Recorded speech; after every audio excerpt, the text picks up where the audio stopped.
Hi everyone, मैं हूं हर्षल अग्रवाल और मैं अनअकैडमी पर क्वांट पढ़ाता हूं। दोस्तों, अगर बात करें बैंकिंग एग्जाम्स की तो स्टूडेंट्स के मन में जो एक सबसे बड़ा डर है, एक बहुत बड़ा जो तांडव मचता है दिमाग में, वो होता है क्वांट सेक्शन का। क्योंकि क्वांट सेक्शन एक ऐसा सेक्शन है यहाँ पर जिसमें आपको अर्थमेटिक भी देखने को मिलती है। डेटा इंटरप्रिटेशन पिछले 3 सालों में बहुत हाई लेवल का देखने को मिला है। जहां तक अगर बात करूं बैंकिंग एग्जाम्स की, बहुत हाई लेवल का data interpretation, even up to CAT level भी मैच कर जाता है। कई बार इक्का दुक्का डीआई की बात करूं तो इक्का दुक्का कैट प्रीवियस ईयर से डीआई भी बैंकिंग सेक्शन में आए हैं, बैंकिंग की कैटेगरी क्वांट में आए हैं। तो यहां पर स्टूडेंट्स में थोड़ा सा डर बन जाता है और उनको लगता है कि इस सेक्शन को कैसे स्ट्रॉन्ग करें, कहां पर दिक्कत आ रही है। और दिक्कतें जब इतनी सारी आ रही है तो उनकी वजह भी होंगी, उनके सॉल्यूशन भी होंगे। प्रॉब्लम है तो दुनिया में सॉल्यूशन भी होगा, और प्रॉब्लम है तो दुनिया में कॉज भी होगा। तो उन्हीं प्रॉब्लम्स को कॉज में और सॉल्यूशन में, दोनों पार्ट्स में बांटते हुए इस वीडियो हम लोग डिस्कस करने वाले हैं।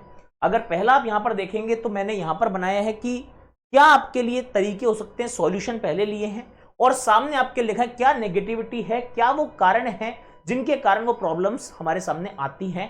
तो जरा इसको अगर हम देख लें, यहां पर समझने की कोशिश करते हैं वन बाय वन हम लोग। जैसे पहले मैंने स्टार पॉइंट्स को लूंगा। अगर आप देखेंगे बेसिक से भागना, बेसिक से भागना क्या है? जैसे ही बच्चा बैंक एग्जाम्स की तैयारी में आता है, जैसे ही वो क्वांट की तैयारी में लगता है, तो पहली चीज उसके दिमाग में डाल दी जाती है फार्मूला याद कर लो, ट्रिक याद कर लो, रट्टा मार लो। और क्योंकि इसका कारण यह बच्चा ही रिस्पॉन्सिबल नहीं है, इसके लिए बात यह है कि बहुत सारी किताबें, टेक्स्ट मटेरियल, क्लासेस आप रैंडमली खोलेंगे तो आपको सबसे पहले ट्रिक नजर आएगी, सबसे पहले छोटा फॉर्मूला नजर आएगा।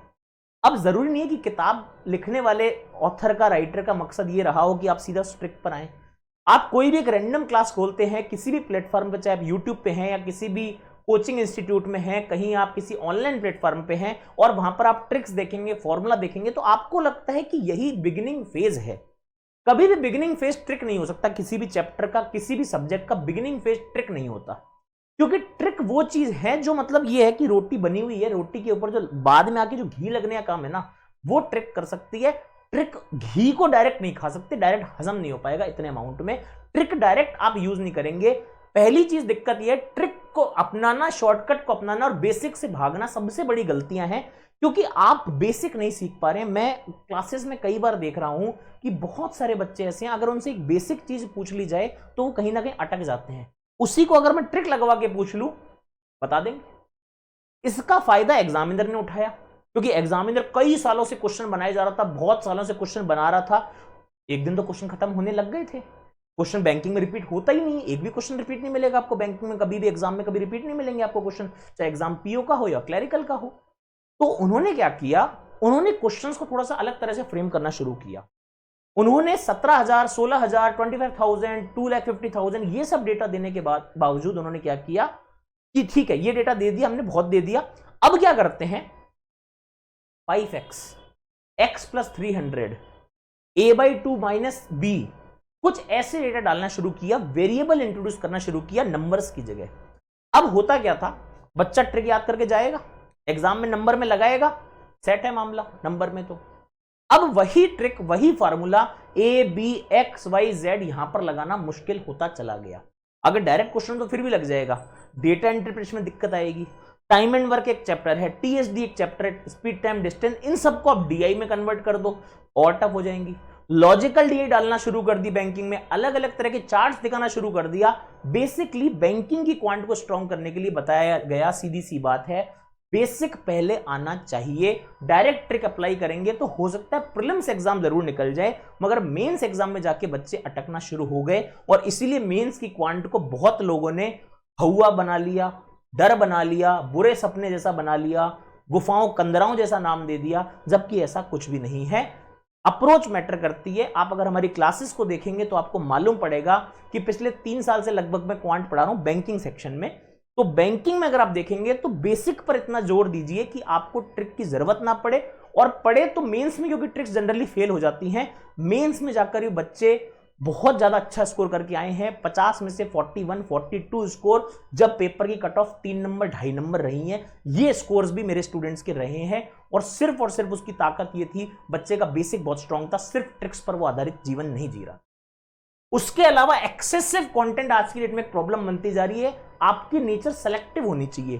कंटेंट बहुत सारा है, ऑनलाइन इतना मटेरियल अवेलेबल है आज की डेट में, इंटरनेट फ्री का हमारी जेब में है, फोन में चल रहा है, कंटेंट इतना सारा फ्री में डल जाता है। पेड है तो पेड ले लिया, एक दो जगह का पेड अफोर्ड कर लेता है बच्चा, अदरवाइज यूट्यूब हो गया और भी कई सारे प्लेटफॉर्म है जहां पर बेशुमार फ्री कंटेंट है। फ्री कंटेंट बहुत सारा होने के बावजूद ये जो चौथी चीज है ना, ये बड़ी खतरनाक होती है, सोशल। 4 लोग क्या कहेंगे, वो 4 लोग मुझे क्या कहेंगे, क्यों भाई तूने यार वो मटेरियल नहीं किया, अरे यार तूने वो चीज नहीं की, अरे भाई वो तो गजब की शीट आई है, वो तो गजब की मैगजीन आई है, तूने वो भी तक सॉल्व नहीं की है, और उस ऐप के तूने क्वेश्चन देखे, क्या गजब क्वेश्चन है, तूने सॉल्व नहीं किया अब तक, अरे भाई वहां की टेस्ट सीरीज देके देख, अरे भाई सिर्फ 11 रुपए में टेस्ट सीरीज मिल जाएगी, भाई लगा के देख, मजा आ रहा है, सब दुनिया दे रही है।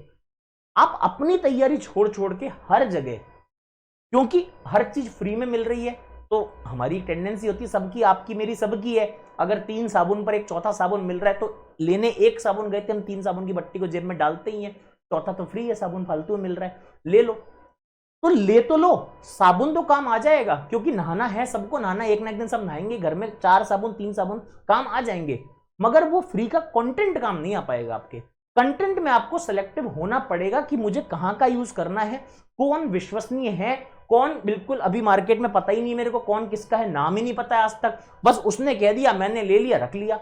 जरूरी नहीं है कौन कितना बड़ा है, कौन कितना छोटा है, कौन किससे क्या हो रहा है, क्वालिटी मैटर करती है। आपको समझ ये आना चाहिए कि वो कंटेंट एग्जामिनेशन में मेरे काम आएगा कि नहीं आएगा। अब सर हमको कैसे पता लगे एग्जाम में काम आएगा नहीं आएगा, हम कोई टीचर थोड़ी है, हम कोई क्वालिटी उसके चेकर थोड़ी, हमको कैसे पता कंटेंट काम आएगा कि नहीं आएगा।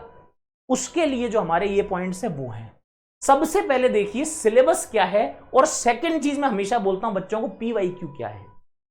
आपके पास हमेशा जिस भी एग्जाम की तैयारी कर रहे हो, अपार्ट फ्रॉम बैंकिंग ऑल्सो, कोई भी हिंदुस्तान का कॉम्पिटिटिव एग्जाम है, कोई भी एग्जाम, चाहे वो यूपीएससी, एसएससी, बैंकिंग में है, रेलवे सर्विस है, आईआईटी, जितने मर्जी, मैं अपने एक्सपीरियंस से बता रहा हूं, क्योंकि आप अगर मेरा इंट्रोडक्शन जानेंगे तो मैं खुद आईआईटी, बीएचयू से बीटेक और एमटेक दोनों हूं, मैं आईआईटी क्लियर कर चुका हूं, एआईट्रिपल, बिटसेट, गेट, कैट में मेरे 99 परसेंटेज हैं, क्वांट में। हिंदुस्तान के लगभग सारे जो टेक्निकल एग्जाम्स थे वो सारे मैंने निकाले हैं एक टाइम पे। उसके बाद बैंकिंग पढ़ाने के लिए मैंने सोचा बैंकिंग का भी लेवल देखते हैं, तो IBPS PO, RRB PO clear किया है, तो काफी वेराइटी में मैंने एग्जाम्स पर्सनली निकाले हैं। तो अपने उस एक्सपीरियंस के आधार पर कह सकता हूं किसी भी एग्जाम को क्रैक करने के लिए सबसे पहले आपको उसका सिलेबस जानना जरूरी है, और सिलेबस का प्रिंट हमेशा आपकी स्टडी टेबल के ऊपर दीवार पर चिपका हो तो बहुत शानदार रहता है। सिलेबस कंठस्थ होना सबसे ज्यादा जरूरी है। अगर आप इस साल के भी यूपीएससी टॉपर्स के इंटरव्यू सुनेंगे तो आप जानेंगे कि वो भी यही कह रहे हैं, सिलेबस सबसे पहले जानना चाहिए। सिलेबस के बाद दूसरी चीज होती है PYQ, previous year question. Syllabus जान लिया साहब, हमको पता लग गया बैंकिंग में हाँ भाई डेटा इंटरप्रिटेशन है, क्या क्या डेटा इंटरप्रिटेशन है, पाई चार्ट है, लाइन है, टेबल है, स्कैटर है, ठीक है, थोड़ा बहुत इधर उधर से और नए नए तरह के डायग्राम बन के आ रहे हैं, ठीक है भाई, कैंडल स्टिक डीआई क्या होती है, फनल चार्ट क्या होती है, थोड़ा ठीक है, हमको मतलब नए नए नाम पता लग गए, ये सब आती है, वेन डायग्राम आता है, 3 वेरिएबल 4 वेरिएबल, केसलेट आता है, इक्वेशन बेस्ड डीआई, ये जो भी है, मतलब 20 25 26 27 टाइप जो भी है सामने नजर आ गई। अर्थमेटिक देख लिया, हाँ भाई। अब देखो अर्थमेटिक में क्या होता है, जैसे ही क्लास में नंबर सिस्टम लिखूंगा बच्चा लिखेगा सर नंबर सिस्टम तो एसएससी के कोर्स में, बैंकिंग में है ही नहीं, जबकि पिछले 4 साल से हर साल बैंकिंग में नंबर सिस्टम आ रहा है, बच्चे को नहीं मालूम है। नंबर सिस्टम एसएससी इतना वास्ट नहीं आता, बैंकिंग बहुत बहुत कंसाइज है, मगर है, नहीं है ये वाली बात नहीं। एलसीएम एचसीएफ पे क्वेश्चन आएगा तो आ जाएगा वहां पर, ठीक है, वहां पर इवन ऑड की प्रॉपर्टीज पे क्वेश्चन आएगा तो आ जाएगा, कोई रोकने वाला नहीं है, आता है, हर साल आता है। एलजेब्रा बच्चा समझता है कोर्स में नहीं, हर साल एलजेब्रिक आइडेंटिटी पे क्वेश्चन आ रहे हैं। तो ये कुछ चीजें हैं, सिलेबस ही नहीं पता है। काफी बच्चों को लगता है कि अर्थमेटिक मतलब सिंपल कॉमर्शियल मैथ पढ़ के खत्म कर दो, बस इतना हो जाएगा बैंकिंग का सिलेबस, जबकि बैंकिंग का सिलेबस इससे बहुत ज्यादा है।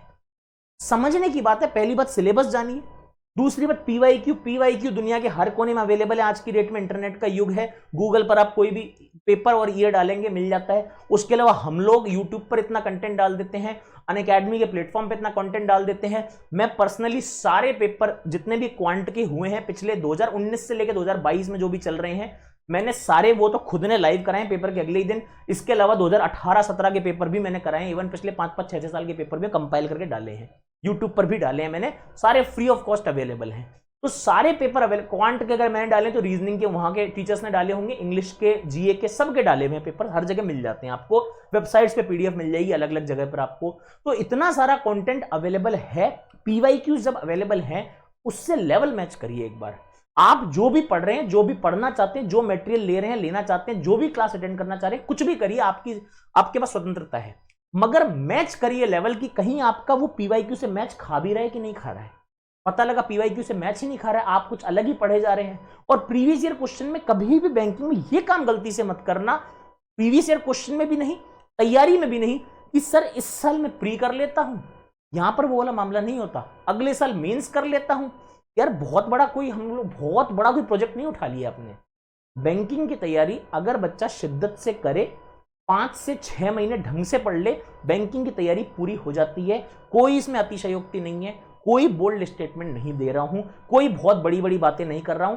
5 से 6 महीना ढंग से पढ़ के बैंकिंग का एग्जाम निकाला जा सकता है, बहुत बच्चे निकालते भी हैं। और नहीं निकालने वाले 6-6 साल 5-5 साल भी नहीं निकाल पाते हैं। भगवान के घर से बुद्धि की कमी और अधिकता कहीं नहीं होती है। कहीं भगवान ऐसा नहीं बोलते कि भेदभाव किया होगा, तेरे को ज्यादा दूंगा, तेरे को कम दूंगा। अगर भगवान होते हैं तो कहीं भी वो ऐसा करके नहीं भेजते, ये बात मान के चलिए। अब सबके पास बराबर दिमाग दिया हुआ है, सबके पास बराबर मस्तिष्क है, सबके पास बराबर आपके पास है। बात यह है एप्टीट्यूड कौन कितना अपना डेवलप कर लेता है, वही चीज चेक होती है क्वांट में क्वांटिटेटिव एप्टीट्यूड नाम से, रीजनिंग में रीजनिंग एबिलिटी नाम से। बस ये एप्टीट्यूड डेवलप करना है, तो उसी के लिए एक प्रोसेस है जिसका हम लोग सब हिस्सा हैं। हम कोशिश कर रहे हैं कि आप में ज्यादा से ज्यादा डेवलप करा पाएं। आपकी कोशिश है कि ज्ञान हमसे ले लें, उसके बाद किताबों से या मटेरियल से प्रैक्टिस करके, सेल्फ प्रैक्टिस से, खुद पढ़ाई लिखाई से, अच्छा खाना खा के, अच्छा दिमाग को बिजी रख के, अच्छी जगह इन्वेस्ट करके, और आप अपना एप्टीट्यूड डेवलप कर पाए। बस यही सारा काम चल रहा है, यही एक प्रोसेस चल रही है। इसमें 5-7 साल लगने का सवाल नहीं है, इतना टफ एग्जाम ये नहीं है कि 5-7 साल ये ले आपकी जिंदगी के। अगर आप 5 से 6 महीना, बता रहा हूं बेस्ट एग्जाम्पल है, अगर आप कोई भी गलती नहीं कर रहे हैं 5 से 6 महीने में निकालेंगे, अदरवाइज 1 साल, लास्ट 1.5-2 साल में आपका एग्जाम मजे से निकल सकता है ये वाला, अगर अप्रोच सही है। जैसे मैं मैथ्स की अप्रोच बता रहा हूं, वैसे आपको रीजनिंग की भी, इंग्लिश की भी जानने को मिलेंगी। ओवरऑल मैं बैंकिंग के अप्रोचेस भी आपके लेके आऊंगा, मगर मैथ्स की या क्वांट सेक्शन की बोलूं तो अप्रोच ही जरूरी है, ठीक है। बेस और कंटेंट पे जिसकी हमने बात की, सबसे जरूरी है बेस, आपका बेस तगड़ा होना चाहिए। ज्यादातर बच्चे पूछते हैं सर बेस कैसे बनाएं, क्या उसके लिए अलग से किताब खरीदें? नहीं, वही किताबें जो आपने पढ़ी है, जो आज आप भूल गए हैं, अब यकीन मानिएगा मैं अपनी क्लासेस में लाइव एग्जांपल देता हूं, और ये आप खुद करके एक बार आजमा के देखिएगा। 6ठी से 10वीं क्लास की एनसीईआरटी उठाना, सिलेबस कोई इसके बाहर नहीं है, 11वीं 12वीं की मैथ नहीं आती है, ठीक है। 6ठी से 10वीं की एनसीईआरटी उठाना और आप क्वेश्चन लगाना, आपसे नहीं होंगे, कई लोगों से नहीं होंगे। क्यों नहीं होंगे? एक बहुत बड़ा गैप आ गया है। 8वीं 9वीं क्लास में जो मेंसुरेशन ना बैंकिंग में आज काफी सारे बच्चे नहीं कर पाते हैं, और आप खुद के दिल पर हाथ रख के पूछिए, आप खुद अटक रहे हैं, आपको जानते हैं आप। ये linear equation, 2 variable, quadratic equation, ये सब बच्चे भूल चुके हैं। तो यही चीजें हैं, हमारे को वापस रूट्स की तरफ जाना है। बहुत एडवांस होने की जरूरत नहीं है बैंकिंग की तैयारी के लिए, एक बार रूट्स पर जाइए। 6ठी से 10वीं की एनसीईआरटी करिए, शर्म करने की बिल्कुल जरूरत नहीं है कि 6ठी क्लास की एनसीईआरटी पढ़ने को बोल रहे हैं हमारे सर जी, क्या कर रहे हो यार, ऐसा नहीं है। जितने भी हिंदुस्तान में आईएएस बन रहे हैं ना, लगभग सभी लगभग 6ठी से 10वीं की एनसीईआरटी, 11वीं 12वीं की एनसीईआरटी करके ही तैयार होते हैं, ठीक है। खाली मैथ की नहीं, हिस्ट्री, ज्योग्राफी, वो तो पता नहीं क्या क्या पढ़ते हैं। अगर उनको शर्म नहीं आ रही तो हमको भी शर्म नहीं आनी चाहिए, क्योंकि शर्म क्या है, विद्या लेने में काहे की शर्म है यार, विद्या ही तो मिल रही है ना वहां से भी। अगर कोई कॉन्सेप्ट 7वीं क्लास की किताब में अच्छे से समझाया हुआ है, जैसे कि आपको 7वीं क्लास की अगर आप एनसीईआरटी उठाएंगे तो आपको पार्क का जो एरिया वगैरह निकालते हैं बहुत अच्छे से समझाया हुआ है उसमें, तो उसमें क्या शर्म है, सीखने में कोई बुराई नहीं है। फैक्टर निकालना का ढंग से नहीं आता है, क्वाड्रेटिक का बड़ा इक्वेशन देख के एकदम पसीना छूट जाता है, 8वीं क्लास की एनसीईआरटी में बड़े प्यार से समझाया हुआ है, क्या बुराई है, समझ लो। तो एक बार हम लोग एनसीईआरटी किताबों पर जरूर जाएं, उनको एक बार देखें, नहीं समझ में आने पर अपने टीचर से बात करें, हम लोग जो मटेरियल दे रहे हैं उसको एक बार उससे रिलेट करें, बहुत अच्छा कुछ आपके सामने नजर आएगा। और बेसिक्स को जरूर पकड़ें, चाहे किसी भी क्लास में जाएं, बेसिक्स को जरूर पकड़ें, ट्रिक का इस्तेमाल करें, बहुत ज्यादा करें, ऑप्शन सेटिस्फाई करें, सब कुछ करें, मगर बेस सीखने के बाद, क्योंकि इन दी एंड जब आप प्रीलिम्स क्लियर करके मेंस में जाएंगे तो वो बेस बहुत काम आएगा। और साथ ही साथ में डेटा इंटरप्रिटेशन को भी अपना मजबूत करते रहिए, उसके लिए बहुत सारा कंटेंट, आप तो मुझे जानते हैं, जो लोग जानते हैं वो जानते हैं कि डेटा इंटरप्रिटेशन मैंने बहुत सारा डाला हुआ है आपके लिए, फ्री सोर्सेज पर भी, अनअकैडमी पर लगातार मेरे कोर्सेज चलते हैं, बैचेस चलते हैं, तो वो सब तो है ही। तो डेटा इंटरप्रिटेशन पर अपनी मजबूती बनाए, क्योंकि डेटा इंटरप्रिटेशन और डेटा एनालिसिस यही आपका सिलेबस है मेंस एग्जाम का। मेंस एग्जाम में क्वांट सिलेबस ही नहीं है, इसीलिए कह रहा हूं सिलेबस जानना जरूरी। ज्यादातर बच्चों से पूछूंगा क्वांट का सिलेबस क्या है, वो बोलेंगे अरिथमेटिक। नहीं, मेंस एग्जाम में क्वांट ही नहीं लिखा है सिलेबस में। मेंस एग्जाम का सिलेबस एसबीआई और आईयूपीएस ने लिखा है data interpretation and data analysis. Data interpretation आप सब लोग जानते हैं, डीआई आती है, जो अलग अलग चार्ट्स आते हैं, केसलेट आती हैं, अलग अलग चीजें आती है। डेटा एनालिसिस मतलब क्या होता है, जैसे नॉर्मल नंबर सीरीज नहीं आके नंबर सीरीज में 2-3 नंबर सीरीज लगा देगा, उसमें एक्स वाई घुसा देगा, कहीं पर क्यूब व्यूब लगा देगा, थोड़ा एनालिसिस करवाएगा। अगर उसको प्रॉफिट लॉस का क्वेश्चन दे रहा है, सीपी निकलवाएगा, एसपी निकलवाएगा, फिर बोलेगा एसपी अगर सीपी से ज्यादा होता तो ये कंडीशन हो सकती थी, तो बताओ उस कंडीशन में कोई क्वांटिटी बनती तो वो इस कंडीशन की क्वांटिटी से बड़ी होती कि छोटी होती। टाइम स्पीड डिस्टेंस में अगर दो चीजें भिड़ रही हैं आपस में, तो भिड़ने पर कौन आगे निकलती, वो ज्यादा होता तो ये कम होता, या फिर ये डेटा सफिशिएंट है या नहीं। तो data sufficiency, quantity comparison, matching type, matrix matching भी जो आईआईटीज का पैटर्न था वो आने लग गया आजकल बैंकिंग में। तो इस तरह का डेटा इंटरप्रिटेशन, डेटा एनालिसिस आपके लिए यूज किया जाता है। तो ये ओवरऑल आपको पूरी चीजें एक बार जाननी चाहिए। सबसे पहले मैंने वही बताया, सिलेबस, पीवाई के ऊपर आपकी नजर होनी चाहिए, और बेसिक से बचने जैसा काम मत करिए। सिलेबस और पीवाई क्यू आपकी बहुत बड़ी हेल्प होती है शुरुआत में, क्योंकि आपको लेवल नजर आएगा, आपको पता लगेगा मुझे एग्जैक्टली क्या पढ़ना है और क्या नहीं पढ़ना है। क्योंकि जितना भी मैं एक मतलब लास्ट बात एक आपको बोलना चाहूंगा, वीडियो की लेंथ बहुत ज्यादा नहीं बढ़ाना चाहता हूं मैं, कभी और अपन डिस्कस करेंगे। जो भी आपको बातें चाहिए कि इसमें सर इन डेप्थ डिस्कशन और चाहिए, वो कमेंट सेक्शन में जरूर बताइएगा।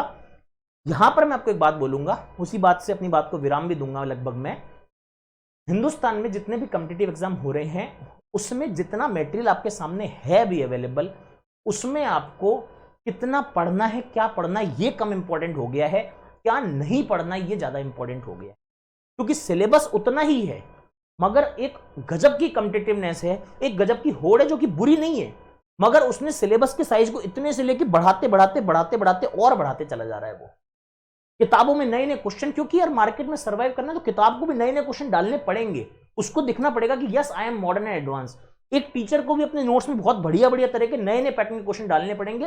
तो वो दोष हम पे ही है, मैं लेता हूं वो दोष अपने ऊपर, खुद लेता हूं कि हम लोग भी बढ़ा रहे हैं मटेरियल, मगर एग्जाम की टेंडेंसी भी ऐसी है, वो नए नए क्वेश्चन ला रहा है। तो आपको ये देखना है कि इसमें से मेरे काम का क्या क्या है, क्या क्या नहीं है। कई बार क्या होता है ना, मैं बताऊं आपको, कोई टॉपिक चल रहा है, उसमें पर्टिकुलर चीज नहीं है, मान लीजिए, ठीक है, मान लीजिए नहीं है पर्टिकुलर कोई चीज सिलेबस में, वो ऐसा क्वेश्चन नहीं आ रहा है, फिर भी वो कराना पड़ेगा। क्यों? क्योंकि आपको पता लगता है कि यार आप लोग 5 जगह, क्योंकि आप लोग बहुत समझदार हैं, आप लोग बहुत स्मार्ट लोग हैं, बहुत स्मार्ट है, हम लोगों से स्मार्ट लोग आप हैं, ठीक है। आप लोगों को मालूम होता है कि कम से कम 5 जगह आप देखेंगे संतुष्टि के लिए। अब होता क्या ना, कोई भी इंसान ये नहीं चाहता कि बच्चा मेरा ऐसा फील करे कि यार मैं उसको कम दे रहा हूं मटेरियल, या उससे पैसे पूरे लिए गए, उसको मटेरियल कम मिल रहा है, या मेरी क्लास में है। तो हर टीचर के मन में यही आता है कि यार बच्चा क्लास में आया है तो उसको ज्यादा से ज्यादा चीजें दूं, ज्यादा से ज्यादा उसको मैं कंटेंट दूं, ज्यादा से ज्यादा वैरायटी वाली चीजें लाके उसके सामने परोस दूं, है ना। तो उसी सोच के कारण कई बार क्या हो जाता है ना, कि कई बार ऐसा होता है कि आप लोग क्या है ना 5-5, 10-10 जगह देखते हैं, यहाँ का भी कंटेंट देख लूँ, यहाँ का भी, तो आप में से कुछ लोग बड़े परेशान हो जाते हैं अगर उनको लिमिटेड सिलेबस पढ़ा दिया जाए। आपको लगता है सर आप तो पूरा नहीं पढ़ा रहे हो, भले वो आता ना हो। तो इस चक्कर में क्या होता है, कई बार मतलब 100 अगर काम की चीज पढ़ाई तो 1-2 चीज वो भी पढ़ा दी जाती है, बिना काम की नहीं है वो, मगर वो थोड़ा एडवांस चीज है, एक्स्ट्रा चीज है, और वही एडवांस चीजें हर साल जुड़ते जुड़ते जुड़ते जुड़ते एक बढ़िया मटेरियल, बड़ा कॉम्पेंडियम तैयार हो जाती है, जिसमें से आपको सेलेक्ट करना पड़ेगा। तो थोड़ा सा सिलेक्शन प्रोसेस बढ़ाइए अपना, थोड़ा सा फिल्ट्रेशन बढ़ाइए, हल्की सी चीजों को गौर से नोटिस कीजिए, जिसमें आपकी बेसिक्स और पीवाई की बहुत हेल्प करने वाले हैं। प्रीवियस ईयर क्वेश्चन के हिसाब से थोड़ा सा अपने को सेग्रीगेट कीजिए मटेरियल को, और देखिए कौन सी चीज कहां काम आएगी। सिर्फ और सिर्फ टीचर ने पढ़ा दिया, हमने पढ़ लिया, या फिर जितना कंटेंट यहां पर, इतना कंटेंट यहां पर, उसके हिसाब से एक हिस्सा गाड़ी में चले जा रहे हैं, ये काम मत करिए। अपने सिलेबस को बांटिए आने वाले दिनों या महीनों में कि इतने टाइम में मुझे कंप्लीट करना है, कि 60 दिन में सिलेबस करना है, तो 60 दिन में सिलेबस ऐसे बढ़ सकता है, और किसको कितना वेटेज देना है उस हिसाब से मत देखिए जिससे आपका मूड कर रहा है। ये देखिए कौन सा टॉपिक कितने क्वेश्चन दे रहा है एग्जाम में, कितने मार्क्स का वेटेज दे रहा है, उस हिसाब से टॉपिक की प्रेफरेंस तय कीजिए। बच्चों के मन में आता है बैंकिंग की तैयारी करते समय टाइम स्पीड डिस्टेंस हमको सर समझ नहीं आ रहा, हम इसको नहीं करेंगे क्योंकि हमारे को सर वो परसेंटेज में फील नहीं आ रही, रेशियो मेथड नहीं लग रहा, परसेंटेज नहीं लग रहा, हमको कई बार दिक्कत होती है सर टाइम स्पीड डिस्टेंस में, या सर मेंसुरेशन में फील नहीं आ रही है, तो सर छोड़ दो। मगर टाइम स्पीड डिस्टेंस ऐसा चैप्टर है जो सबसे ज्यादा आता है आपके मेंस एग्जाम में, प्रीलिम्स में 2-3 क्वेश्चन दे देता है कई बार, क्योंकि time speed distance, boat and stream, train, ना जाने क्या क्या उसमें सबसे ज्यादा वेटेज का है। हर साल डेटा इंप्रेशन आता है उसमें बड़ा सेट, 2-3 क्वेश्चन ऐसे फंस जाते हैं, 10-10 नंबर का टॉपिक आ जाता है कई बार 40 या 50 के पेपर में, तो इंपॉर्टेंस है। अब आप उसे छोड़ रहे हैं just because of your mood, not recommended. Go according to paper. Examiner आपका एग्जाम ले रहा है, आप उसका एग्जाम लेने मत जाइए।